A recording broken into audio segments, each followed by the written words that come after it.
Hello, bachcho. Let's see the question.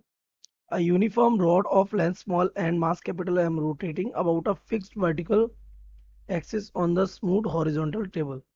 तो ये rotate करिए वर्टिकल एक्सिस के about it elastically strike a particle placed at a distance L/3। तो elastically L/3 distance पर क्या कर रही है, यहाँ पे ये पार्टिकल प्रेजेंट है, इससे क्या करती है, स्ट्राइक करती है from its axis and stop, और वो पूरी तरीके से क्या हो जाती है, रुक जाती है।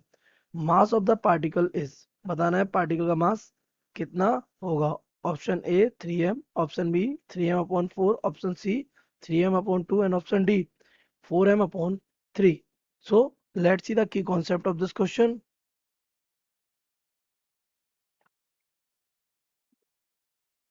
The key concept of this question is बेटा कि इस पूरे सिस्टम में, in the system of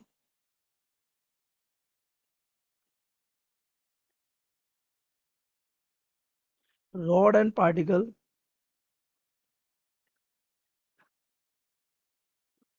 there is no external force और टॉर्क। नहीं कोई क्या है, टॉर्क है। ओके, तो अगर नहीं है तो it will follow, we will use two principles. One is conservation of momentum,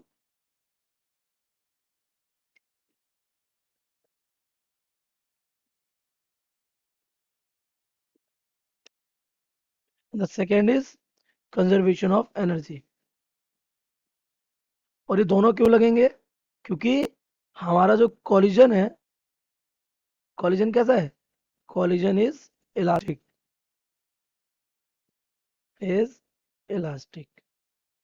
okay, तो इसको सॉल्व करने की कोशिश करते हैं हम।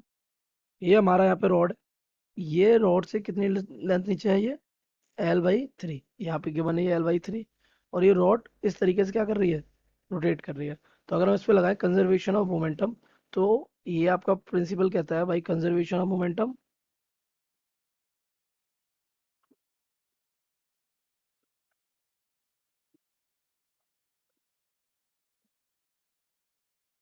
कंजर्वेशन मोमेंटम क्या कहता है कि the total angular momentum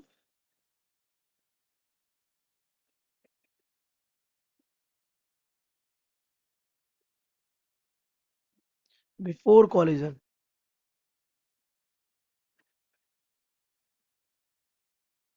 will be equal to the total angular momentum after collision, simply.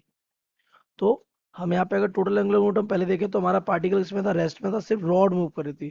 तो रॉड का एंगुलर, पहले हमारा एंगुलर मोमेंटम होगा ओनली ऑफ रॉड, फिर हमारा एंगुलर मोमेंटम किसका होगा, angular momentum will be of only of particle, which angular momentum of particle. इस वाले केस में पार्टिकल कितना होगा, जीरो, और इस वाले केस में रॉड का कितना हो जाएगा, जीरो, क्योंकि रॉड किस में आ जाती है, रेस्ट में आ जाती है। तो अगर ये ओमेगा वेलोसिटीज घूम रही है, तो आपका रॉड का एंगुलर मोमेंटम हो जाएगा आई ओमेगा, और पार्टिकल का हमारा बाद में हो जाएगा एम। ये पार्टिकल का मास में पता नहीं, स्मॉल एम मान लेते हैं, M. This is velocity V, और इसकी डिस्टेंस कितनी है, इससे perpendicular distance about the point of rotation is L/3। This is what, this is your particle का मोमेंटम। नाउ अब हम क्या करेंगे, यहाँ से आई एम निकाल सकते हैं, moment of inertia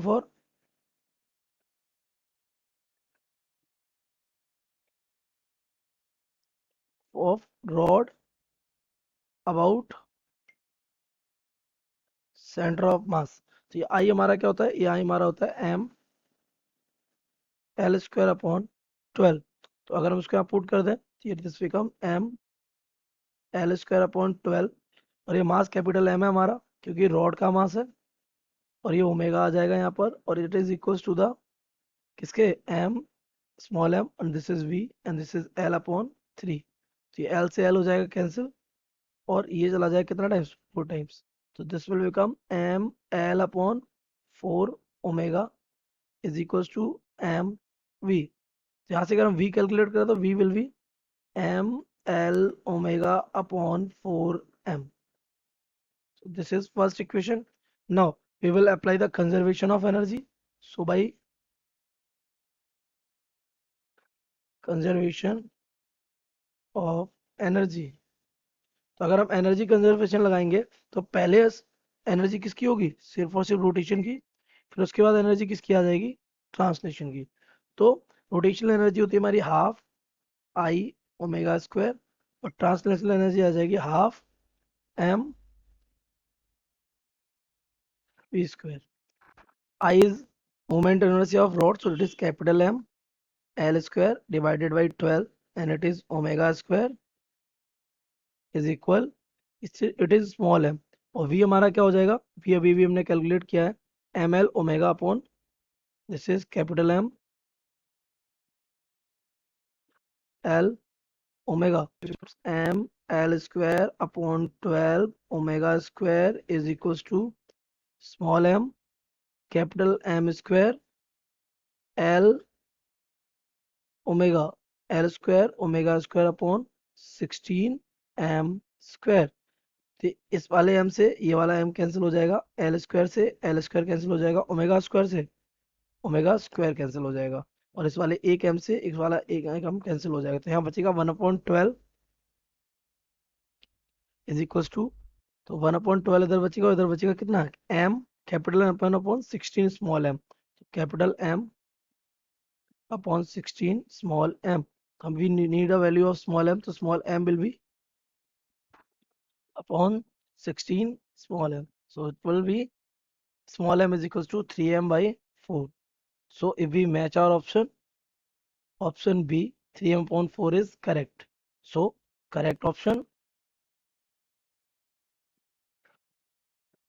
is B. I hope you have understood it well. Best of luck.